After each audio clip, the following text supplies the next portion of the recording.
Welcome to the Big Tech Gut Check here on Scrolling to Death. This is your weekly update for parents on all things social media and big tech. First up for the week of September 30th, 2024. I'm going to start with briefly recapping this major lawsuit that the state of New Mexico dropped against Snapchat. New Mexico has an incredible attorney general named Raul Torres who does a ton of work to protect children of New Mexico, but the allegations apply to all children in all states here and the world. But I would love to see more state attorney generals filing similar lawsuits. And here's why parents need to pay close attention to these lawsuits. It's because we're finding out what's really happening to our kids on social media platforms. Not what Snapchat is telling us, not what Meta is telling us, the real story. So in this lawsuit against Snapchat, it is alleged that Snapchat is unsafe and liable for harm to children. Internal messages have been found by Snapchat employees sounding the alarm about certain features to which executives ignored their concerns. In 2022, Snap employees internally discussed that there were 10,000 user reports of sextortion every month, to which they did not warn us about. And since that time, there have been millions of sextortion attempts and many suicide deaths because of sextortion. The lawsuit includes a test account as a 14-year-old girl who was immediately contacted by male predators, sent nude imagery, asked for nude imagery, and groomed. This lawsuit is alleging that Snapchat has created an avenue for predators to identify, groom, and target children. And that's what we're seeing in the stories and the data that we're getting access to now. So Snapchat released a statement on this lawsuit just this week. They said that, quote, "We designed Snapchat as a place to communicate with a close circle of friends with built-in safety guardrails and have made deliberate design choices to make it difficult for strangers to discover minors on our service." Blah, blah, blah. It's bullshit. There's so many adult predator strangers contacting children. So if you're a parent, please don't allow your child to use Snapchat. It is not only exposing them to predators, it's super addictive and unhealthy for them to be using. Find a better platform for them to communicate on. And if your child feels like they're going to be left out, I'm sorry, but the harms of their access are greater than the feeling of being left out, period. And parents, if you are using Snapchat, no judgment, but can you stop? We don't want to support a platform that is actively harming children, do we? Next up, this week, The New Yorker dropped an article asking a very poignant question. Has social media fueled a teen suicide crisis? Yes. The answer is yes. Suicide is now the second leading cause of death for kids aged 10 to 14. More kids are dying from suicide as preteens than from all the cancers combined. 9% of high school-age students have tried to take their life in the last year. That's like 3 students in every single classroom. And this steady and steep increase in suicidal behavior lines up directly with their increased use of social media. If you want a ton of research and backing on this, please read New York Times bestseller, The Anxious Generation by Jonathan Haidt, but also listen to the stories of harm. In this article from The New Yorker, they've interviewed several parents, some of which I've interviewed on this podcast as well. I'm going to read you just 3 short excerpts from the article to take with you today. Lori began delving into Anna's social media accounts after Anna's death. Lori shares, "I thought I'd see funny cat videos.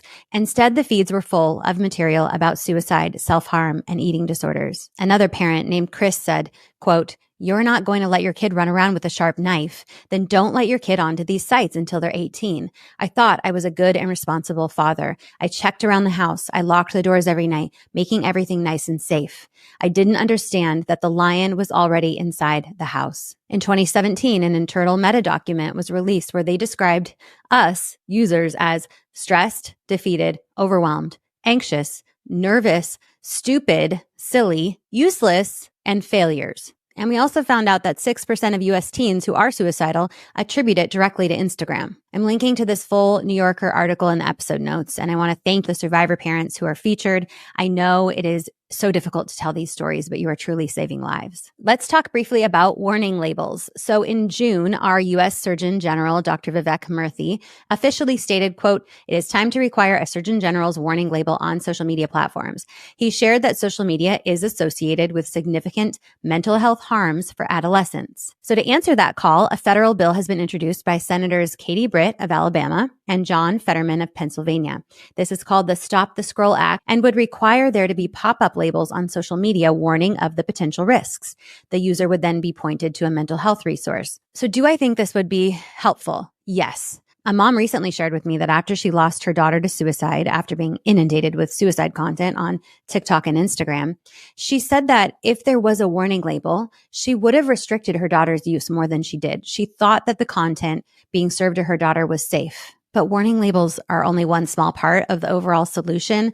We also need regulation to force the platforms to be safer, like the Kids Online Safety Act. With cigarettes, for example, we didn't just slap a warning label on packs and still let kids buy them. We set an age restriction. We passed laws to stop big tobacco from advertising to children. We invested in unbiased studies to show how deadly the products were. All of that needs to be applied to the addictive products that social media companies are providing to our children. Okay, next up, the online gaming platform called Roblox has partnered with Google to create a game that teaches kids how to spot internet scams. The name of the game is Be Internet Awesome World.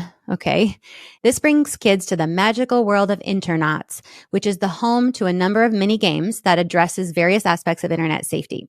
Some of the games focus on phishing attempts and others emphasize practicing kindness online. The fact is that Roblox and Fortnite and Minecraft and all these games that are for children are teeming with predators who are looking for our kids. Bloomberg recently published an article titled Roblox's Pedophile Problem, where they exposed how Roblox is overall failing to protect kids on their platform. So is this new game going to stop all the sexual exploitation and cyberbullying from happening on Roblox? No, definitely not. There are so many other platform design and functionality and safety changes that they could make, which would help a lot more. The author of this article in Engadget said it best. Perhaps Roblox should get its own house in order before trying to teach kids about how to avoid scams online. Roblox, take responsibility for the issues on your platform before placing the responsibility on children to protect themselves. I have a really good interview about gaming with GameSafe founder David Everett available now. We go deep into how to game safely. I want to end with a really important resource that the American Academy of Pediatrics just released.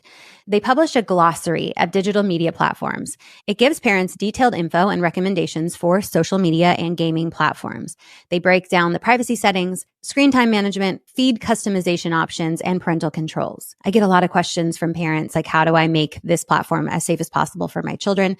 And this is the resource for you. Also, if you're wondering if a platform is safe, and if you think that the parental controls will be acceptable, this is also a good resource. So I'm linking to that in the episode notes. And there are a ton more updates from this week that I didn't have time for in this update. Please go to my Instagram at scrolling2death with a number 2 for shorter videos on a bunch of other things that happened this week. But I want to thank you for being invested in your children's safety, educating yourself on these topics. I know that some of these updates are not fun to hear, but we can continue sticking our head in the sand and ignore it, or we can actually educate ourselves and begin to add precautions and begin to make safer decisions about devices and social media for our children. So thank you. I'll catch you next week.